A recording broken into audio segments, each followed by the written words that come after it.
सर्व महिलांना सर्वप्रथम मकर संक्रांतीच्या माझ्याकडून हार्दिक शुभेच्छा। सर्व आयोजक, अंगणवाडी सेविका, शिक्षिका, जिल्हा परिषद शाळेचे सेविका शिक्षिका आणि सर्व गुणवडी ग्रामस्थ या सर्वांचे मी सर्वप्रथम आभार मानते की आज इथे मला बोलण्याची संधी दिली। कार्यक्रमाची तयारी सर्वांनी अगदी जय्यतरित्या केलेली आहे, त्याबद्दल त्यांचं कौतुक। आणि जास्त वेळ न घेता आपण आजच्या विषयाला सुरुवात करूया, तो म्हणजे महिला आरोग्य समस्या व उपाययोजना।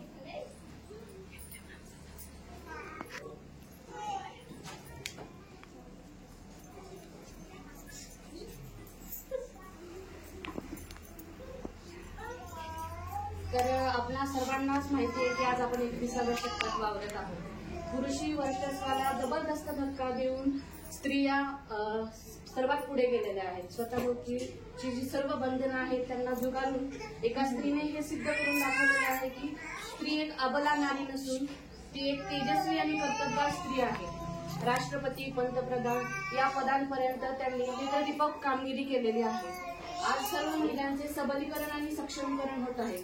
तर याचे संपूर्ण श्रेय हे स्वातंत्र्यापूर्वी आणि स्वातंत्र्यानंतरच्या काळात ज्या समाजसुधारकांनी महिलांसाठी ज्या स्त्रीमुक्त चळवळी केल्या आणि त्यांच्या दूरदृष्टीला जाते। तर आज भारतात सर्व क्षेत्रात जसं की वकील, engineer, doctor, businessman, pilot, railway engineer, drivers या सर्व क्षेत्रात स्त्रीने स्वतःचं क्षेत्र सिद्ध करून दाखवलेलं आहे। प्रत्येक स्त्रीच्या आयुष्यात प्रत्येक घरात आपल्याला बघायला मिळते की प्रत्येक घरातल्या सर्व कुटुंबाला ताजे जेवण देणारी पण स्वतःशी अन्न खाणारी, कुटुंबाची काळजी घेताना स्वतःच्या आरोग्याकडे दुर्लक्ष करणारी बहुधा प्रत्येक घरात एक तरी स्त्री आजही आपल्याला पाहायला मिळते। स्त्रीच्या आयुष्यात विविध टप्पे येतात, त्यानुसार तिचा शारीरिक आणि मानसिक बदल होतात। तर ते टप्पे कोणते? तर ते 3 टप्पे आहेत। त्यातला पहिला टप्पा म्हणजे पौगंड अवस्था, दुसरा टप्पा म्हणजे स्त्री प्रजनन आणि तिसरा टप्पा म्हणजे प्रजनन। आता पौगंड अवस्था म्हणजे काय? आपल्याला माहिती आहे की प्रत्येक सजीव हा प्रजननाद्वारे त्याची निर्मिती होते। तसं मानवामध्ये लैंगिक प्रजननाद्वारे मानवांची निर्मिती होते। प्रजननासाठी लागणारी सर्व इंद्रिये माणसाच्या जन्मताच असतात, त्याची वाढ फक्त प्रजनन काळामध्ये होते। आणि याच प्रजनन काळामध्ये मुलगा आणि मुलगी यांच्या शरीरामध्ये बदल होत असतात। तर हे बदल कशामुळे होतात? तर त्या संप्रेरकांमुळे होतात, ज्याला आपण हार्मोन म्हणतो। आजकाल हार्मोन हा शब्द सर्वांना प्रचलित आहे। हार्मोनल इम्बॅलन्स झाल्यामुळे फायब्रॉइड होतो किंवा मासिक पाळी चुकते। तसंच हे सर्व बदल हे हार्मोन्समुळे होतात किंवा ते संप्रेरकांमुळे होत असतात। स्त्री प्रजनन संस्था आणि पुरुष प्रजनन संस्था यांच्या संरचनेत खूप मोठा फरक असतो आणि सर्वात वैशिष्ट्य फरक हा असतो की पुरुष प्रजनन संस्थेमध्ये एकदा शुक्रपेशीचं निर्माण व्हायला सुरुवात झाल्यानंतर ते आयुष्यभर होते, फक्त वृद्धापकाळात त्याची संख्या कमी होते। आणि स्त्री प्रजनन संस्थेमध्ये एकदा अंडपेशी व्हायला सुरुवात झाल्यानंतर ते फक्त वयाच्या 45 वर्षांपर्यंत होत राहते। हा सर्वात मोठा स्त्री प्रजनन संस्था आणि पुरुष प्रजनन संस्था या दोघांच्या संरचनेमधला फरक आहे। तर आता स्त्री प्रजनन संस्था कशी असते हे आता पहिल्यांदा आपण त्याची रचना समजून घेऊया। तर उदरपोटात दोन्ही बाजूला एक अशा रीत्या 2 अंडाशय आपल्या स्त्री प्रजनन संस्थेमध्ये आढळतात। तर अंडाशयाचा आकार सुमारे 3 सेंटीमीटर लांब असतो, 1.5 सेंटीमीटर रुंदी असते आणि 1 सेंटीमीटर जाडी असते। बाल्यावस्था काळामध्ये याचा रंग भुरकट गुलाबी असतो आणि पृष्ठभाग हा गुळगुळीत असतो। ज्यावेळी या अंडाशयामध्ये अंडपेशी तयार व्हायला लागतात त्यावेळी मात्र याचा रंगही थोडासा बदलतो आणि पृष्ठभाग खडबडीत होण्यास सुरुवात होते। अंडाशयामध्ये अंडपुटके असतात। स्त्री जन्मानंतर सुमारे 10 ते 20 लाख अंडपुटके स्त्रीमध्ये आढळतात। जन्माच्या नंतर मात्र नवीन अंडपुटके तयार होत नाही। ही जी 10 ते 20 लाख अंडपुटके असतात ते ऋतुचक्र म्हणजे मासिक पाळी सुरुवात होईपर्यंत त्यांचा ऱ्हास होत राहतो। 10 ते 20 लाखांपासून ते 3 ते 4 लाख अंडपुटके फक्त आपल्या शरीरात मासिक पाळी येईपर्यंत शिल्लक राहतात। एवढ्या मोठ्या प्रमाणात त्यांचा ऱ्हास होतो। तर मासिक पाळी आल्यानंतर त्या 3 ते 4 लाखातील अंडपुटक्यांचा दर महिन्याला 100 या दराने सुमारे ऱ्हास होत असतो। तर उरलेल्या अंडपुटकांमध्ये दर महिन्याला 20 अंडपुटके यांची वाढ होते आणि त्या 20 अंडपुटक्यांमधून फक्त एकच अंडपेशी तयार होते जी की फलनासाठी तयार झालेली असते।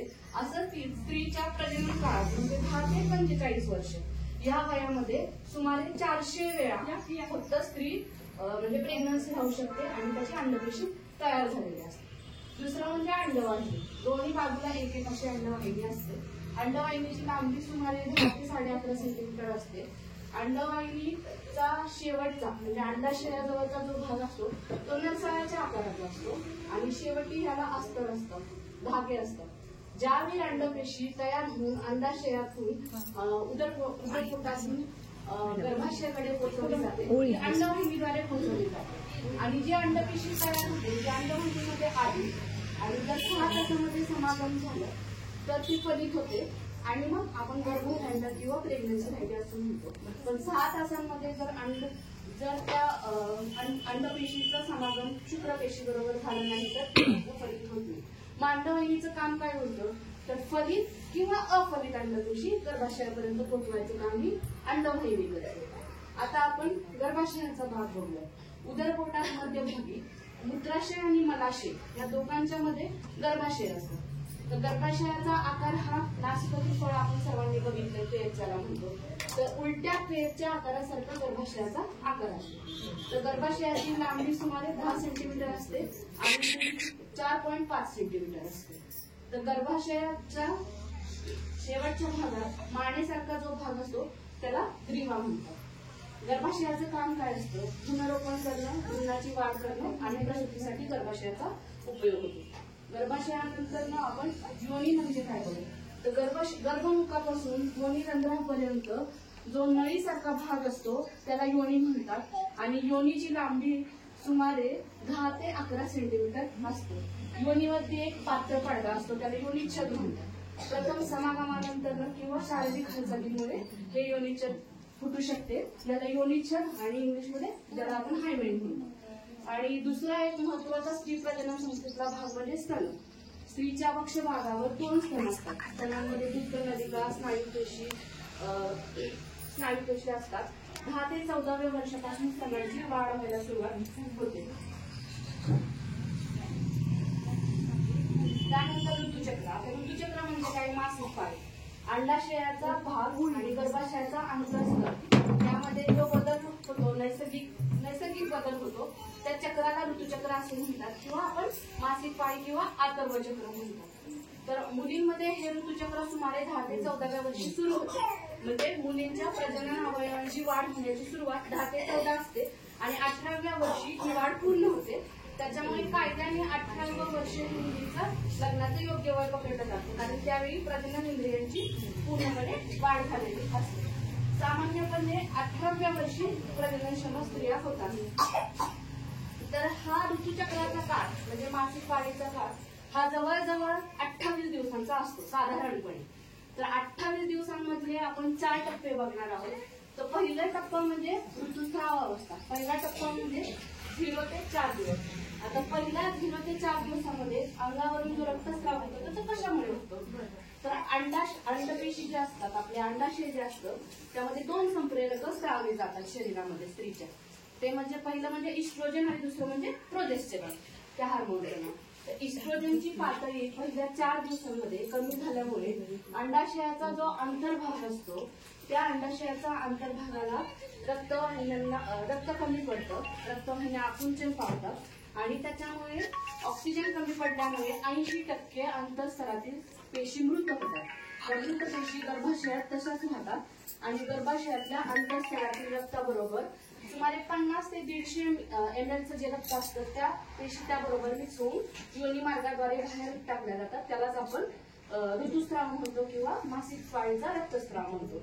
ज्यामध्ये ह्या पेशींबरोबर आपल्या शरीरातले कॅल्शियम आणि मिनरल्स ह्या गोष्टींचा देखील ऱ्हास होतो. त्यानंतर आपण ही ऋतुचक्राची दुसरी पायरी आहे ती म्हणजे अंडमोचनपूर्व अवस्था म्हणजे 5 ते 13व्या दिवशी. आता काही स्त्रियांमध्ये पहिला रक्तस्राव हा 5 किंवा 6 दिवस होण्याची शक्यता असते आणि त्याच्यानंतर अंडमोचनपूर्व अवस्था सुरू होते. तर 5 ते 13व्या दिवशी अंडमोचनपूर्व अवस्था होते म्हणजे काय होते तर जी 20 अंडकुटुकांपैकी जी एक अंडपेशी तयार झालेली असते त्या अंडपेशीची वाढ 5 ते 13 दिवसांमध्ये होते. या अंडपेशीची वाढ होऊन एक फॉलिकल कुटुक तयार होतं मोठा, त्याला ग्राफकुटुक म्हणतात आणि ग्राफकुटुकामध्ये इस्ट्रोजन हे स्त्रियांमधलं सर्वात महत्वाचं जे हार्मोन आहे त्याचं प्रमाण त्या ग्राफकुटुकामध्ये सर्वात जास्त असतं. ग्राफकुटुकाच्या बाजूला ज्या पेशी असतात त्या संरक्षण पेशी असतात किंवा पोषक पेशी असतात. तर हे जे ग्राफकुटुक असतं ते 5 ते 13व्या दिवसामध्ये त्याची वाढ होते आणि 13, 12, 11 शेवटच्या 2-3 दिवसांमध्ये इस्ट्रोजन बरोबर प्रोजेस्टेरॉन नावाचा हार्मोन देखील स्त्रवलं जातं. म्हणजे आता काय होतं तर इस्ट्रोजन आणि प्रोजेस्टेरॉन हे दोन्ही हार्मोन आपल्याला इथे आढळतात. त्यानंतर 14व्या दिवशी साधारणतः ज्या स्त्रियांची पाळी 28 दिवसांची सायकल असते त्यांच्या 14व्या दिवशी आणि ज्या स्त्रियांची पाळी 30-33 अशा दिवसांनी येते त्यांच्या 13, 14 किंवा 15व्या दिवशी हे ग्राफकुटुक अंडपेशीतून बाहेर पडते. आणि हे जे ग्राफकुटुक आहे जेव्हा अंडनलिकेतून अंडवाहिनीमध्ये येते आणि जर 6 तासात समागम झालं तर ते कुटुंब शुक्रपेशीवर समागम झाल्यानंतर ते फर्टिलाइज होतं आणि त्याचं भ्रूण तयार होतं. जर समागम झालं नाही तर हे ग्राफकुटुक पुन्हा योनी मार्गाद्वारे बाहेर टाकलं जातं. आता ह्या जे उरलेल्या ज्या पेशी असतात संरक्षण आणि पोषक पेशी त्यांचं पित्तपिंडामध्ये रूपांतर होतं आणि त्या प्रोजेस्टेरॉन सिक्रेट करतात. मग आता इस्ट्रोजन आणि प्रोजेस्टेरॉन ह्या दोघांची लेवल नियंत्रित केली जाते. आता 26 ते 27 दिवसापर्यंत शरीरातले 2 जे हार्मोन असतात इस्ट्रोजन आणि प्रोजेस्टेरॉन यांची जी पातळी असते ते नियंत्रित ठेवले गेल्यामुळे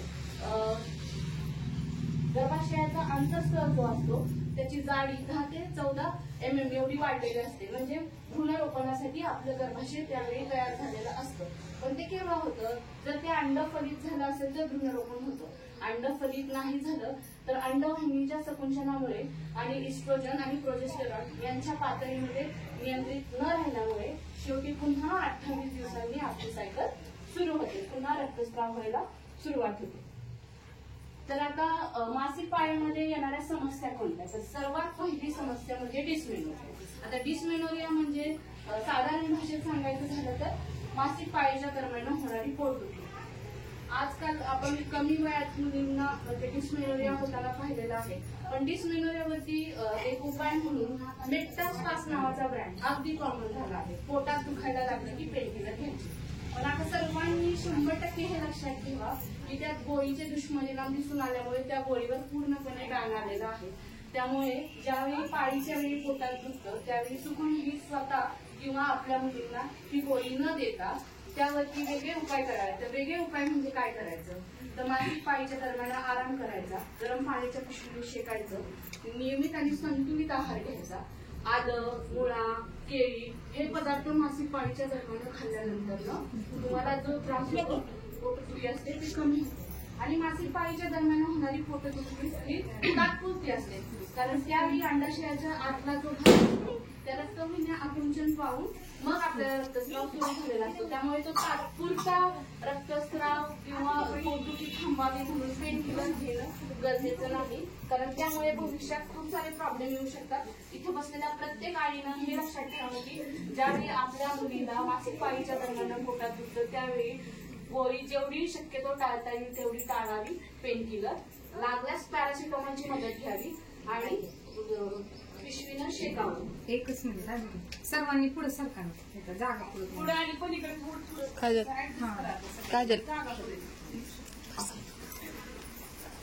ओळीत बसण्याचा अनुभव नाही येत.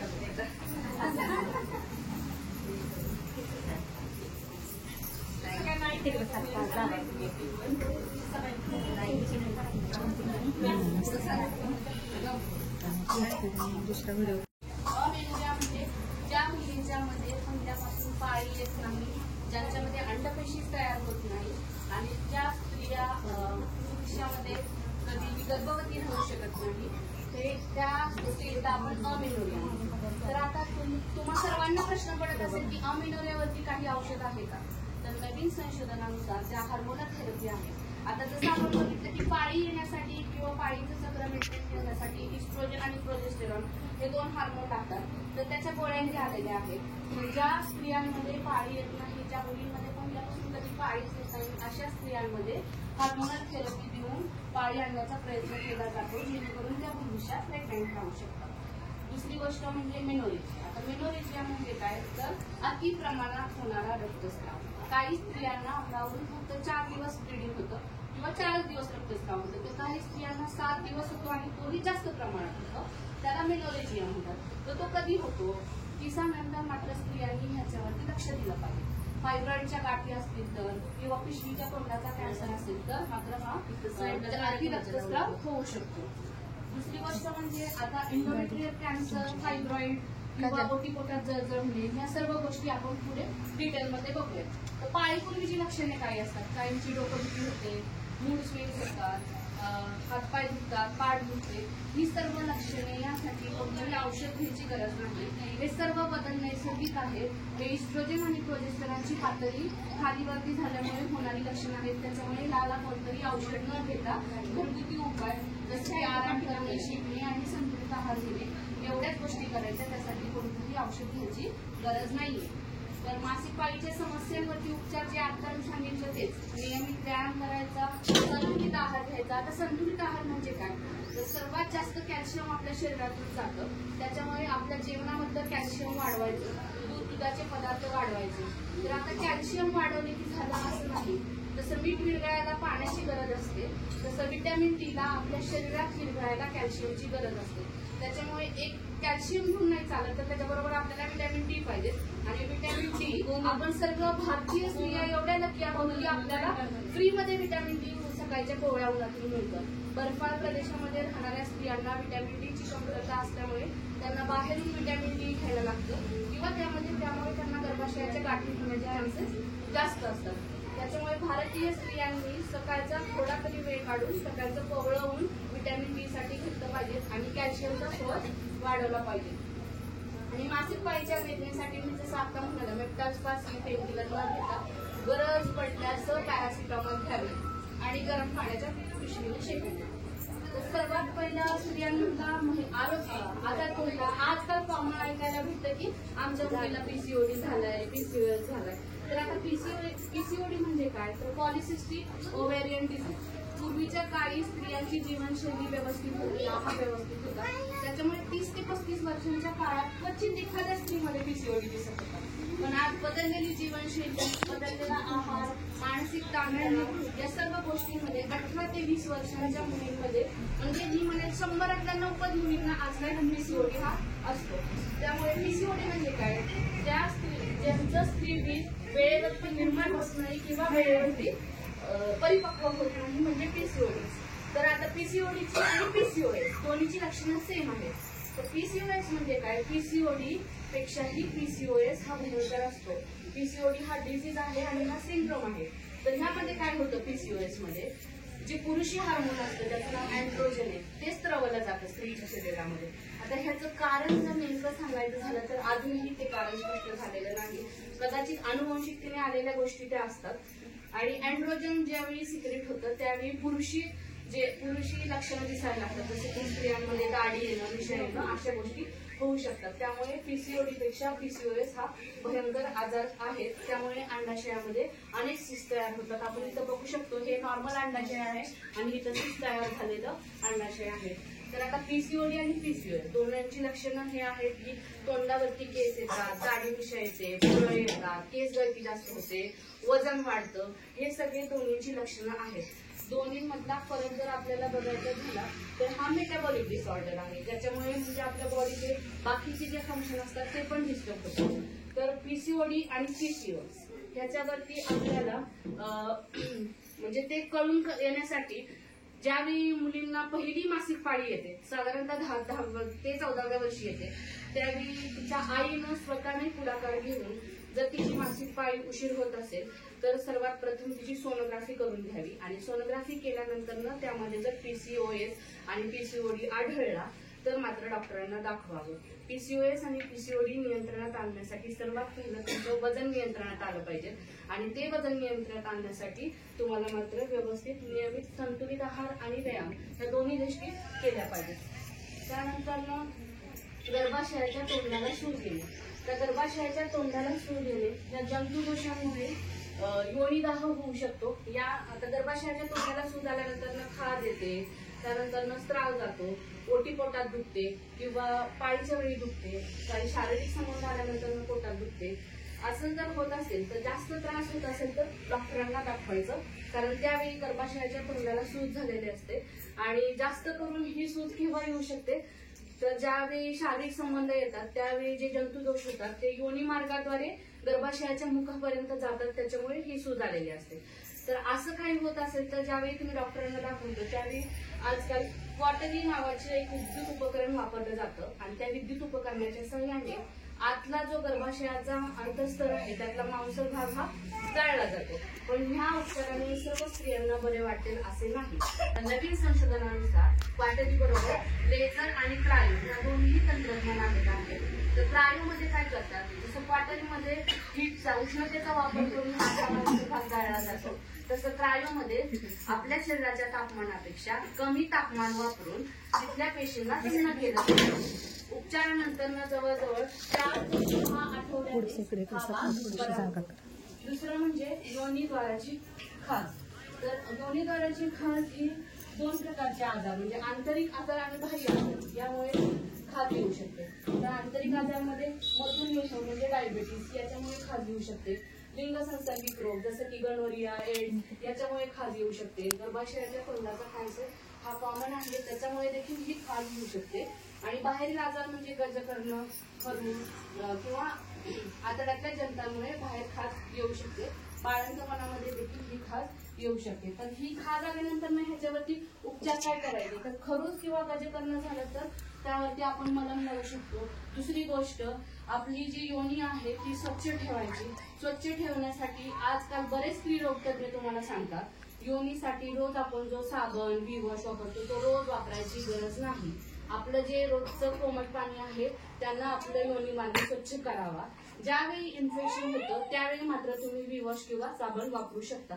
ज्यावेळी रोज तुम्ही योनी मार्गासाठी साबण किंवा विवॉश रोज वापरता त्यावेळी तिथले चांगले बॅक्टेरिया जे आपल्या योनी मार्गाला स्वच्छ ठेवतात ते देखील मरून जातात. त्याच्यामुळे रोज त्या गोष्टींचा वापर न करता केवळ जर खाज यायला लागली, कोणतं बॅक्टेरियल इन्फेक्शन झालं असेल, स्त्राव येत असेल तर अशा वेळी त्याचा वापर करावा.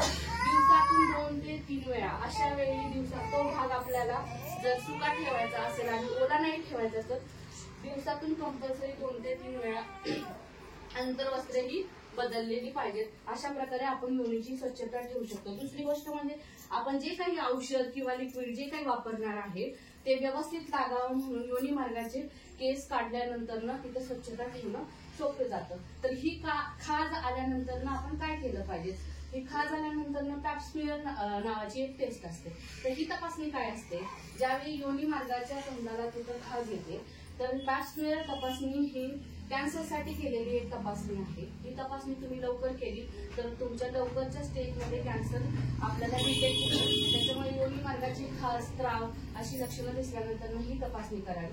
दुसरं क्रायोथेरपी बद्दल आपण बोललो. मांसल भाग हा तुमचा तिथला सुन्न केला जातो शरीरापेक्षा कमी तापमान वापरून. आणि तिसरी गोष्ट म्हणजे पाळीच्या दरम्यान घ्यायची काळजी. किमान साधारणतः 6-7 तासाला तुम्ही पॅड चेंज केलेलं पाहिजे पाळीच्या दरम्यान. दुसरी गोष्ट म्हणजे आता योनीदाह. योनीदाह कशामुळे, बुरशीजन्य जीवाणू आणि ट्रायकोमोनासिस नावाचा एकपेशीय जीव असतो त्याच्यामुळे योनीचा दाह होतो. तर ह्या ट्रायकोमोनासिस मध्ये काय होतं, तुमच्या अंगावरून पिवळं हिरवट पाणी जातं, त्याची दुर्गंधी येते आणि आतल्या बाजूला योनीच्या आतल्या बाजूला मोहरी इतके छोटे छोटे फोड येतात. तर हे ट्रायकोमोनासमुळे होतं. तर ह्यावरती उपचार म्हणून काय करायचं, तर सर्वात पहिल्यांदा घरचा उपचार म्हणून तुम्ही नारळ तेल, खोबरेल तेल या गोष्टींचा वापर करू शकता. दुसरी गोष्ट म्हणजे अँटीफंगल. बुरशी लागू नये म्हणून लागणाऱ्या ज्या गोळ्या असतात त्याला अँटीफंगल म्हणतो. अँटीफंगल, अँटीबॅक्टेरियल, अँटीप्रोटोझोअल या गोष्टी आपण गोळ्यांमधून घ्यायच्या. आणि चौथी गोष्ट म्हणजे तुमच्या लघवीच्या पिशवीपर्यंत हे इन्फेक्शन जाऊ नये म्हणून काळजी घ्यायची झाली तर पब्लिक टॉयलेटचा वापर टाळायचा, घरातल्या टॉयलेटचा वापर करायचा आणि आपली अंतर्वस्त्रे सतत चेंज करत राहायची. त्यानंतर ना आता गर्भाशय बाहेर पडणे. तर गर्भाशय बाहेर पडण्याच्या 3 पायऱ्या आहेत. तर पहिल्या पायरीमध्ये काय होतं, गर्भाशय हा योनी मार्ग असतो खाली ते गर्भाशय आणि हा योनी मार्ग. गर्भाशय खाली उतरताना योनी मार्ग आपल्या आपण सैल झालेला असतो आणि योनी मार्ग खाली उतरताना त्याची घडी बनली तर इथं मूत्राशय असतं, त्या मूत्राशयाची देखील घडी बनते आणि त्याच्यामुळे लघवी अडकण्याचा त्रास व्हायला सुरुवात होते. तर दुसरी पायरी काय, तर गर्भाशय ह्याच्यापेक्षाही खाली उतरलं तर गर्भाशयाचं तोंड फक्त योनी मार्गातून बाहेर येतं. आणि तिसऱ्या वेळी काय होतं, तर पूर्ण गर्भाशयच योनी मार्गातून बाहेर येतं. तर ह्याला आपण साधे सरळ सोप्या भाषेत अंग बाहेर आलं ज्याला म्हणतो तो प्रकार म्हणजेच गर्भाशय खाली येतं. तर हे येतं कधी? बाळंतपणामध्ये व्यवस्थित न घेतलेली काळजी. तर बाळांचं पण हे हॉस्पिटलमध्ये व्हायला पाहिजे, कारण आपल्याला जे गर्भाशयाच्या जवळचे जे सगळे स्नायू असतात ते कमकुवत असतात. तर ते स्नायू सुमारे बाळंतपणानंतर 1.5 महिने कमकुवतच राहतात. त्याच्यामुळे सुमारे साधारणतः कमीत कमी 1.5 महिना होईना त्या बाळंतिणीला थोडासा आराम दिला पाहिजे. दुसरी गोष्ट, बाळंतपण झाल्यानंतर आकुंचन, शरीराला जे आकुंचन मसल जे पावतील ना स्नायू, ते व्यायाम सर्वांनी केलेले पाहिजेत. आणि व्यायाम हे फक्त बाळंतपण झाल्यानंतर करावे असा काही भाग नाहीये. रोजचा व्यायाम ठेवल्यानंतर आपले जे स्नायू असतात ते व्यवस्थित राहतात आणि गर्भपिशवी खाली येण्याचा जो धोका असतो तो टाळला जाऊ शकतो. त्याच्यामुळे ओटीपोटाचे व्यायाम हे तुम्ही केले पाहिजे. नाहीतर ह्या सगळ्या गोष्टी करूनही गर्भपिशवी खाली येत असेल तर मात्र शस्त्रक्रिया करावी लागते. यानंतरचा आजकाल कॉमन झालेला आजार म्हणजे गर्भाशयाच्या गाठी, ज्याला आपण फायब्रॉइड म्हणतो. जवळजवळ आपण आजही बघतो की 100 मधल्या 80 स्त्रियांना फायब्रॉइड इथं बसलेल्या बऱ्याच लोकांना फायब्रॉइड हे असेलच. तर फायब्रॉइड कशामुळे होतं? तर सगळ्यात पहिली गोष्ट म्हणजे रजोनिवृत्तीच्या म्हणजे 40 ते 45च्या काळात इस्ट्रोजन आणि प्रोजेस्टेरॉनची पातळी कमी झालेली असते. त्याच्यामुळे इस्ट्रोजनची पातळी कमी होते, त्याच्यामुळे फायब्रॉइड होतं. याचं प्रमुख कारण ते आहे की हार्मोनल इम्बॅलन्स झाल्यामुळे गर्भाशयाला गाठी होतात. सोनोग्राफी केल्यानंतर गर्भाशयाला घाट आहे म्हणून घाबरून जायची अजिबात गरज नाही, कारण ही गाठ कॅन्सरची आहे का असं प्रत्येकाच्या मनात लगेच यायला सुरुवात होते. तर 100 99% ही गाठ कॅन्सरची नसते. गर्भाशयाची गाठ 100 99% कॅन्सरची नसते, कारण 1% जी होते ती गाठ जर कॅन्सरची असेल तर तुमच्या घरामध्ये एकतर कॅन्सरची कोणाला तरी हिस्ट्री असते, त्याबरोबर तुमचं वजन कमी होऊ लागतं, तुमची भूक कमी होऊ लागते अशा, आणि तुमचा रक्तस्राव वेळी अवेळी व्हायला लागतो. तर अशा वेळी ती कॅन्सरची गाठ असण्याची शक्यता असते. मी शक्यता म्हणतेय, कारण 99% ही गाठ कॅन्सरची नसते. पण ही शक्यता ज्यावेळी आपल्याला जाणवते की आपलं वजन कमी होतंय, त्याच्यानंतर आपली भूक कमी झालीये आणि आपल्या सोनोग्राफीमध्ये गाठी आल्या, तर त्यावेळी मात्र तुम्ही पॅप्समियर वगैरे ज्या कॅन्सरसाठी तपासण्या लागतात त्या पुढे बघणारच आहे आपण, त्या करून घेतलेल्या कधीही चांगले. तर आता गर्भाशयाला 3 स्तर असतात, बाह्य स्तर, मध्य स्तर आणि आंतरस्तर. तर आता आजकाल बदलत्या जीवनशैलीमुळे मुलींमध्ये जर 30च्या आधी गर्भाशयाला गाठी आल्या आणि त्यांना मूलबाळ झालेलं नसेल तर त्यावेळी तुम्ही काय करणार?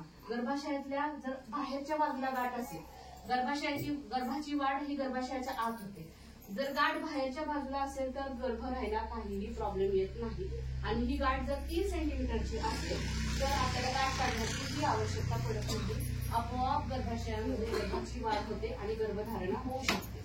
30च्या आत हे झाल्यानंतर आपण काही करण्याची गरज नाही. पण ज्यावेळी सगळं म्हणजे मुलं झालेली असतात आणि गर्भाशयाच्या गाठी ह्या आतल्या बाजूला असतात, आता समजा वरच्या बाजूला असेल तर कधी कधी ती गाठ आपल्याला पोटावरून पण जाणवते. त्या कॉस्मेटिकली आपल्याला ते बरं वाटत नाही, त्याच्यामुळे मग सर्जरी करायला सांगतात. दुसरी गोष्ट, गर्भाशयाच्या आतमध्ये जर गाठी असतील तर आणि गर्भाशयाच्या आतही गाठी असतील आणि त्यांची साईज कमी असेल तर आणि तुम्हाला काहीच लक्षणं जाणवत नसतील तरीही घाबरायची काही गरज नाही. आता एक आपण इयरली चेकअप करतो, तर वर्षातून ज्यावेळी सोनोग्राफी केली जाते त्यावेळी स्त्रीच्या पिशवीला गाठी आल्यात असं सांगितलं जातं. पण ती गाठीची साईज काय आहे, ती गाठीचं लोकेशन कुठे आहे, ती गाठ कुठे आहे, यावरती ठरतं की ऑपरेशन करायचं की नाही करायचं. ऑपरेशन मग करायचं केव्हा? ज्यावेळी गर्भाशयाच्या गाठीमुळे तुमची कंबर फार दुखते, अति रक्तस्राव होतो आणि त्यामुळे तुमचं हिमोग्लोबिन कमी होतं आणि तुमचं फॅमिली प्लॅनिंग पूर्ण झालेलं असतं, मुलं बाळ नसतं, अशा वेळी मात्र तुम्हाला गर्भाशय काढण्याची सल्ला दिला जातो. तर गर्भाशय काढतात त्यावेळी काय करतात? गर्भाशयावर फक्त गर्भाशय काढतात आणि तुमच्या ज्या अंडाशय असतात ते काढले जात नाही, कारण अंडाशयामध्ये त्याही वेळी थोड्या का प्रमाणात इस्ट्रोजन आणि प्रोजेस्टेरॉन हे स्त्रवलं जातं आणि हे स्त्रीसाठी खूप आवश्यक असतं. कारण स्त्रीमध्ये जे होणारे योनी मार्गाचे जे आजार आहेत किंवा कंबरदुखी वगैरे हे सर्व आजार हे या हार्मोनमुळे नियंत्रणात ठेवले जातात. त्याच्यामुळे अंडाशय हे पिशवी काढताना काढलेले जात नाहीत. त्यानंतर आपण बघणार आहोत जनन संस्थेच्या गाठी व कर्करोग. आता आपण बघितलं की गर्भाशयाच्या गाठी असतात त्या मोस्ट ऑफ द टाइम कॅन्सरच्या नसतात. त्यानंतर आपण कर्करोग. आता गर्भाशयाच्या तोंडाचा जो कॅन्सर असतो ना तो सगळ्यात कॉमन. तर जो तो तोंडाचा कॅन्सर होतो तर त्याची लक्षणं काय आहेत? तर सर्वात जास्त खाज येणे, अंगावरून पिवळा स्त्राव जाणे, दुर्गंधी येणे आणि हे त्याची आणि रक्तस्राव. सर्वात मोठं म्हणजे वेळी आणि अवेळी पाळी नसतानाही रक्तस्राव होणे, ही सगळी कॅन्सरची लक्षणं, गर्भाशयाच्या तोंडाच्या कॅन्सरची लक्षणं आहेत. तर ती होतात कशामुळे? सगळ्यात जास्त म्हणजे HPV नावाचा जो व्हायरस आहे, जो शारीरिक म्हणजे लैंगिक त्याच्यातून प्रवेश करतो किंवा शारीरिक संबंधांमधून स्त्रीच्या शरीरात प्रवेश करतो, या HPV व्हायरसमुळे गर्भाशयाचा कॅन्सर होतो. दुसरी गोष्ट म्हणजे धूम्रपान केल्याने देखील गर्भाशयाच्या पिशवीच्या तोंडाचा कॅन्सर होऊ शकतो. आता मी मगाशी सांगितल्यामुळे पिशवीचा कॅन्सर जर होणार असेल तर पॅप स्मिअर नावाची एक टेस्ट असते. पॅप स्मिअर टेस्ट म्हणजे काय होतं, तर तुम्हाला जो कॅन्सर असेल तर तो किती प्रमाणात आहे, कुठल्या स्टेजला आहे ते दाखवलं जातं. ही टेस्ट जसं कोरोनामध्ये आपण एक हे करून नाकातून सॅम्पल घेतो, तशा प्रकारे आपल्या गर्भाशयाच्या मुखामधून एक सॅम्पल घेतलं जातं. ते म्हणजे खूप जास्त ते दुखणीकारक टेस्ट आहे वगैरे असं काही नाहीये. त्याच्यामुळे लगेचच ती टेस्ट अशी काही लक्षणं जाणवल्यानंतर ती टेस्ट करून घ्यावी. दुसरी गोष्ट म्हणजे पेट स्कॅन, त्यामध्येही आपल्याला कॅन्सर समजून जातो. आता ह्यामध्ये वैद्यकीय उपचार काय, तर गर्भाशयाचा कॅन्सरचा प्रसार कुठपर्यंत झालेला आहे आणि स्टेज किती आहे त्याच्यावरती उपचार ठरतात. तर सगळ्यात पहिल्यांदा औषधांद्वारे, म्हणजेच आपण ज्याला किमोथेरपी म्हणतो, तर किमोथेरपी मधली औषधं वापरून गर्भाशयाच्या कॅन्सरवरती उपचार केला जाऊ शकतो. दुसरी गोष्ट म्हणजे किमोथेरपी, आणि कधी कधी किमोथेरपी बरोबर रेडिएशनचा पण वापर करावा लागतो. आणि प्रतिबंध म्हणजे काय, तर शारीरिक संबंध ठेवताना प्रोटेक्शनचा वापर करणे किंवा धूम्रपान न करणे, या प्रतिबंधक गोष्टी आपण लक्षात घेऊ शकतो. दुसरं म्हणजे स्तनांचे आजार. आता स्तनांच्या आजारामध्ये सर्वात पहिल्यांदा दुग्धाशयाच्या गाठीबद्दल आपण बोलूया. ज्या स्त्रिया स्तनपान करत असतात त्यांच्यामध्ये दुग्धाशयाच्या गाठी होतात. म्हणजे दुग्धाशयाच्या गाठी झाल्यावर त्या जर गाठी तर त्या मातेमध्ये थंडी, ताप असे आजार होण्याची शक्यता असते. आजकाल बाजारात जे पंप मिळतात त्याने ते दुग्धाशयाच्या दूध पूर्णपणे आपण पिऊन घेतलं पाहिजे आणि ते दूध साधारणतः 4 तास बाहेर ठेवल्यानंतर आपण ते बाळाला देऊ शकतो. आणि दुसरी गोष्ट म्हणजे एक नीडलने आपण ते दूध काढू शकतो, पण त्या मात्र आपण ते दूध व्यवस्थित काढून घेतलं तर ठीक, नाही तर मग मात्र मातेमध्ये ताप किंवा थंडी असे आजार होण्याची शक्यता असते. दुसरी गोष्ट म्हणजे स्तनांमधल्या गाठी. आता 20 ते 30 वर्षांच्या मध्ये हार्मोनल बदलांमुळे काही स्त्रियांच्या मध्ये आपल्याला स्तनांमध्ये गाठी लागतात. तर ह्या गाठी मऊ आणि जर त्यांची बॉर्डर व्यवस्थित असेल आणि एकाच ठिकाणी फिक्स असतील तर मात्र घाबरायचं कारण नाही, ही कॅन्सरची गाठ नसते. तर कॅन्सरची गाठ कशी असते, न दुखणारी छोटी गाठ आणि ज्याची बॉर्डर ही व्यवस्थित नसते, अस्ताव्यस्त बॉर्डर, न दुखणारी छोटी गाठ असते. आणि त्यामुळे काय होतं, नंतर स्तनांची स्किन ओढली जाते, तसेच स्तनांच्या बोंडांमधून स्त्रव बाहेर पडतो. या सगळ्या गोष्टी गाठी बरोबर ह्या सगळ्या गोष्टी असतील. आणि शिवाय त्याबरोबर काखेतली ज्या गाठी असतात त्यांची जर वाढ होत असेल त्यावेळी तर मात्र ती गाठ कर्करोगाची असू शकते. त्याच्यामुळे आपण काय केलं पाहिजे, तर आपल्या स्तनांची चाचणी महिन्यातून आपण स्वतःच केलं पाहिजे. स्वतः स्तनांची चाचणी कशी करायची, तर ह्या चित्रात दाखवल्याप्रमाणे आंघोळीला गेल्यानंतर तुम्ही स्तनांची तपासणी करू शकता, आरशात पाहून तुम्ही स्तनांची तपासणी करू शकता. दुसरी गोष्ट म्हणजे उभा राहिल्यानंतर वर्तुळाकार दिशेने तुम्ही स्तनांची तपासणी करू शकता. झोपून स्तनांची तपासणी करावी लागते. आणि नंतर सर्वात रास्त ते बोंडांना पिळून त्यामधून काही स्राव येतो का हे बघायचं. अशा प्रकारे स्तनांची तपासणी करून कधी कधी तुम्हाला गाठ आढळल्यानंतर मात्र तुम्ही लगेच डॉक्टरांना दाखवलं पाहिजे.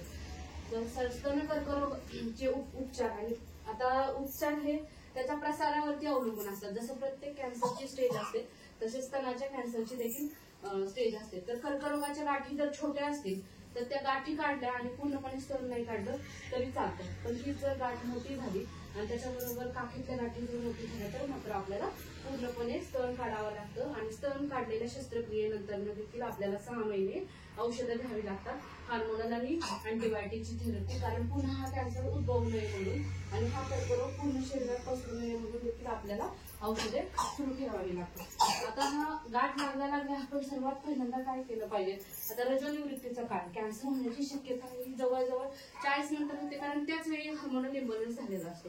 तर रजोनिवृत्तीच्या काळानंतर दर महिन्याला मॅमोग्राफीची तपासणी केली पाहिजे. तर मॅमोग्राफी म्हणजे काय, तर आपल्या स्तनांची सोनोग्राफीचा एक प्रकार असतो.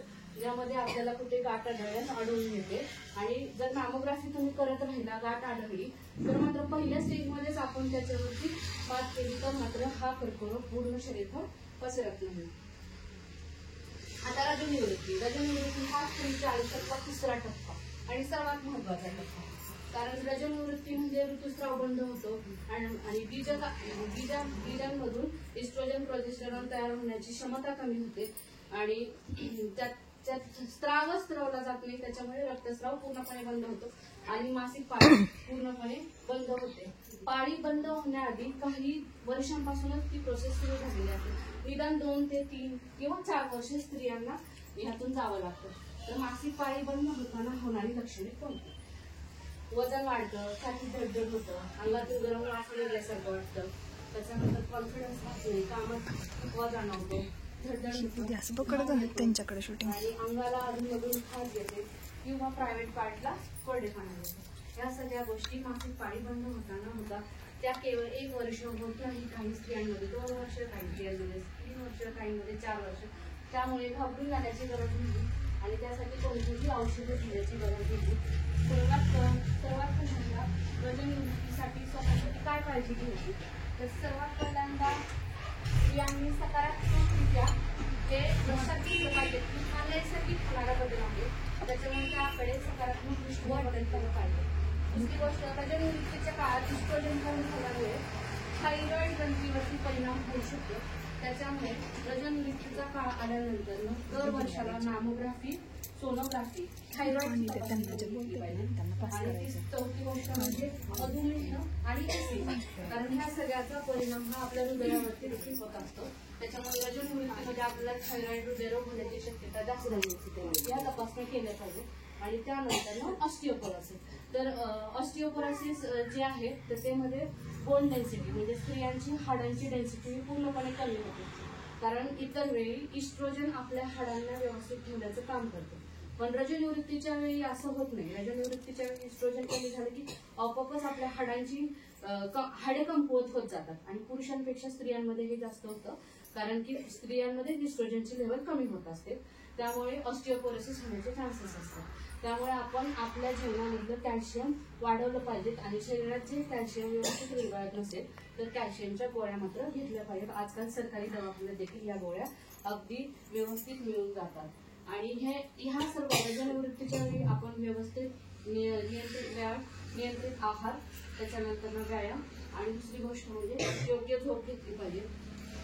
आणि घरगुती उपाय म्हणून काय केलं पाहिजे तर सोयाबीन, त्याच्यानंतर जवस सर्वात जास्त घेतलं पाहिजे रजोनिवृत्तीच्या काळात. ओट्स, रताळं, कॅल्शियम बद्दल आपण बोललो, कॅल्शियम जास्त घेतलं पाहिजे. सगळ्या पालेभाज्या घेतल्या पाहिजेत आणि ब्लॅक कोहोश नावाचा एक रूट बाजारात मिळतं तर तेही घेतलं पाहिजे, ज्याच्यामुळे तुम्हाला ज्या गरम चमका निघतात, वाफाळल्यासारखं वाटतं, घाम येतो, ह्या सगळ्या तक्रारींवरती हे खूप चांगल्या प्रकारे काम करतं.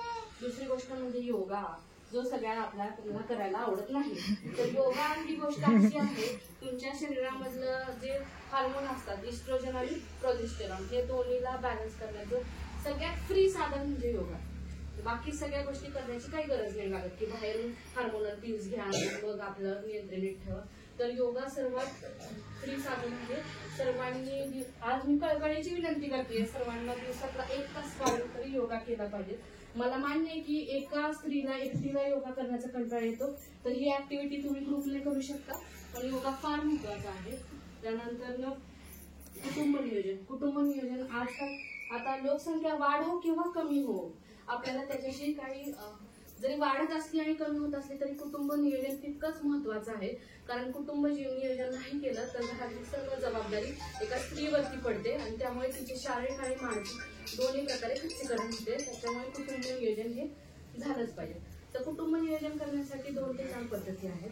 सगळ्यात पहिली म्हणजे सेफ मेथड, ज्यावेळी वीर्य बाहेर टाकलं जातं त्या पद्धतीने नियोजन केलं जातं. कॅलेंडर पद्धत, तर कॅलेंडर पद्धतीत आपण बघितलं की ऋतुचक्र कसं येतं, कुठल्या वेळी बीज बाहेर पडतं, तर 14व्या दिवशी बीज बाहेर पडतं त्याच्या आधी आणि 14-15 दिवस सोडून त्याच्यानंतर 40 केल्यानंतर प्रेग्नन्सी राहण्याचे चान्सेस कमी असतात. ही झाली कॅलेंडर मेथड. म्हणजे आपण कॅलेंडर सेफ मेथड, दुसरी झाली कॅलेंडर मेथड, दुसरी म्हणजे गर्भनिरोधक गोळ्या. पण गर्भनिरोधक गोळ्या किती वेळा खायच्या? गर्भनिरोधक गोळ्या हा नेहमी फक्त डॉक्टरांच्या सल्ल्याने घ्यायच्या. प्रत्येक सणाला गर्भनिरोधक गोळ्या घेतल्यानंतर भविष्यामध्ये फायब्रॉइड गर्भाशयाला गाठी होण्याचे चान्सेस खूप जास्त असतात. त्यामुळे रक्तस्राव देखील खूप जास्त होतो. त्यामुळे गर्भनिरोधक गोळ्या घ्यायच्या नाही. नवीन संशोधनानुसार जो फायब्रॉइडच्या वेळी रक्तस्राव होतो त्यावेळी मरेना नावाचं एक मशीन आलेलं आहे. तर ते मशीन सर्वांना असं वाटतं की त्यामुळे गर्भाशयाच्या गाठी जातात, पण तसं नाहीये. त्या मशीनमुळे गर्भाशयाच्या गाठीचा किंवा त्याचा आकार कमी होत नाही किंवा नवीन गाठी निर्माण व्हायला ते मदत करत नाही. तर ते मरेना काय करतं, प्रोजेस्टेरॉन सिक्रेट करतं, त्याच्यामुळे रक्तस्राव कमी होतो. बस एवढंच. आणि 5 वर्षांसाठी आपण ते मरेना वापरू शकतो. तर मग हे झालं गर्भनिरोधक गोळ्या झालं, कॅलेंडर मेथड झाली, सेफ मेथड झाली. आणि चौथी आणि महत्वाची जिथे फायदे बरेच आहेत ती म्हणजे कॉपर्टी. तर कॉपर्टी हे प्लास्टिकचं डिव्हाइस असतं. त्यावेळी त्याच्यावरती मेटल कॉपर आपल्याला गुंडाळलेलं दिसतं. तर कॉपर्टी स्तनपान त्याचे फायदे काय? स्तनपानाच्या वेळी देखील कॉपर्टी लावलेली चालू शकते.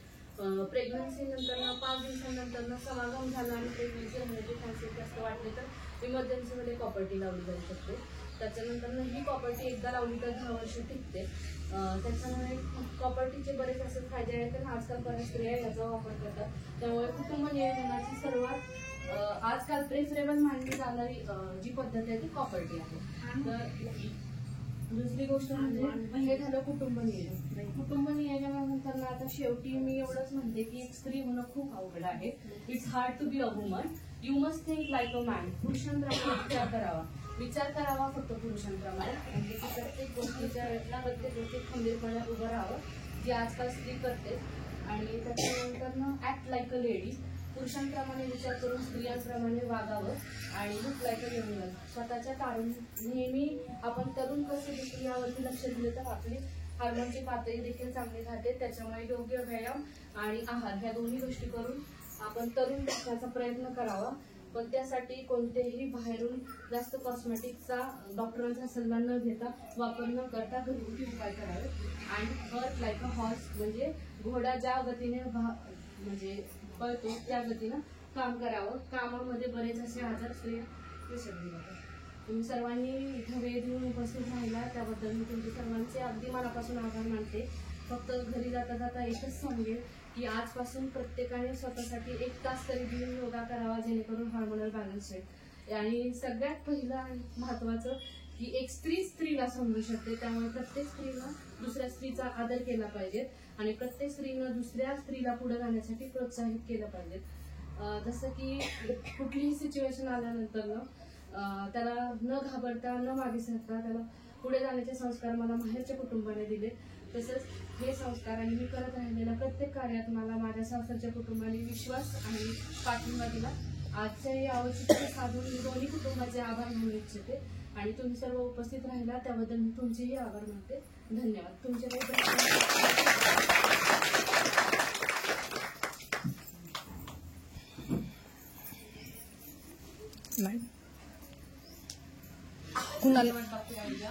कुणाला काही क्वेश्चन्स असतील तर विचारा, असं त्या म्हणलेलं असलं. तुम्हाला काही प्रश्न आहेत का? आता आपण खूप वेळ मंत्रमुग्ध होऊन अगदी एकदम सायलेंट होऊन ऐकत होतो.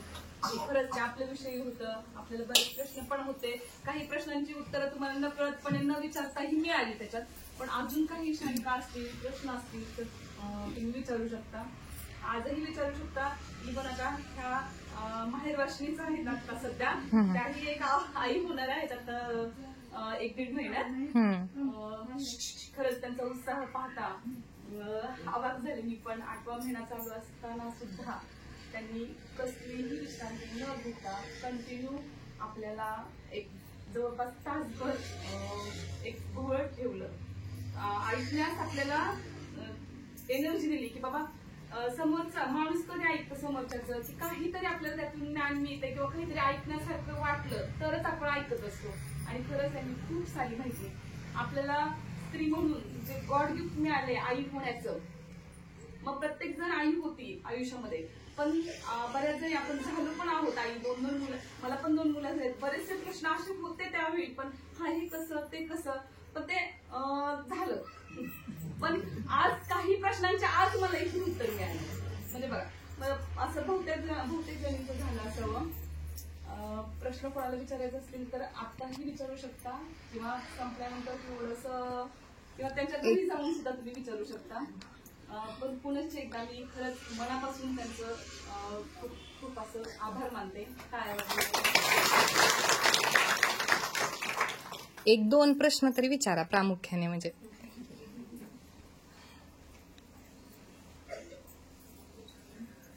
विचारायला काय लाजू नका. 2 कुठलेही प्रश्न, म्हणजे त्यातून तुमच्या मनात जो प्रश्न असेल तो एखादा विचारा. भरपूर माहिती सांगितली अगदी. मासिक पाळी, मासिक धर्म काय, प्रेग्नन्सी कसे राहते, नंतर स्त्रियांच्या आयुष्यात जेवढे प्रॉब्लेम आहेत त्या सगळे, इव्हन सगळेच प्रॉब्लेम त्यांनी घेतलेले. विचारू शकता आपण.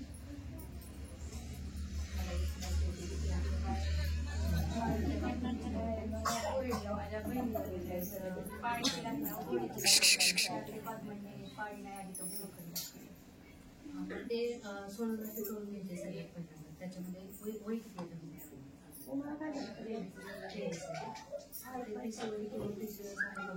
जोरात बोला जरा. ओव्हरी त्यांच्या अंडाशयाला गाठी आहेत का कुठे सोनोग्राफी करून पाहिले तर ते व्यवस्थित आहे. तर मग त्यांच्या खाण्यामध्ये हिमोग्लोबिनचं प्रमाण बघायचं ब्लडमध्ये. ते प्रमाण जरी कमी असलं तरी पाळी अनियमितपणे येऊ शकते. म्हणून त्यामुळे आहार व्यवस्थित ठेवायचा. दुसरी गोष्ट ते करतात काय, मानसिक ताणतणाव जर असेल तरी ही पाळी अनियमित होते. त्याच्यामुळे मेडिटेशन आणि योगा या 2 गोष्टी केल्यानंतर मेडिटेशन योगा जर तुम्ही असं म्हणताय की त्यांना शारीरिक काहीच प्रॉब्लेम नाही योगा केलं तर मग सगळ्यात पहिल्यांदा मानसिक आरोग्यावरती पण आपण भर दिला पाहिजे. मानसिक आरोग्य व्यवस्थित राहावं म्हणून योगा मेडिटेशन केल्यानंतर तुम्हाला सांगतो, योगा हे सर्वात मोठं फ्री साधन आहे की ज्यानं आपले बाकी सगळे हार्मोन्स व्यवस्थित राहतात. ते जे तुम्ही म्हणताय 4-5 महिन्यात एकदा त्यांची पाळी 5 महिन्यांनी गोळी खाण्यात, मग ती गोळी खाण्याची आवश्यकता कधी असते, ज्यावेळी काहीतरी शारीरिक प्रॉब्लेम असतो. तर त्या शारीरिक प्रॉब्लेम मध्ये आता जर तुम्ही म्हणताय सोनोग्राफीमध्ये काही आलं नाही, त्यांचं रक्त कमी झालंय, तर अशा वेळी मात्र त्यांना मानसिक ताणतणाव असण्याची शक्यता असते. थोडंसं सरकता का, योगा मेडिटेशन थोडं पुढं मागं सरकता का, पाळीच्या गोळ्या येण्यासाठी गोळ्या घेणं हे काय वाईट. पुढं सरका ते. समजा 3 महिने तुम्हाला पाळी येत नाही आणि तुम्ही वाटत बघा तर मात्र तुमच्या मुलाला सिग्नल पोहोचत नाही की बाबा मला इस्ट्रोजन आणि प्रोजेस्टेरॉन हे जे 2 हार्मोन आहेत ते आपल्या शरीरात स्त्रवले पाहिजे. ते सिग्नल पोहोचण्यासाठी तात्पुरती मदत म्हणून हार्मोनल गोळ्यांचा वापर करू शकता. एकदा का आपल्या शरीर त्याला पाळी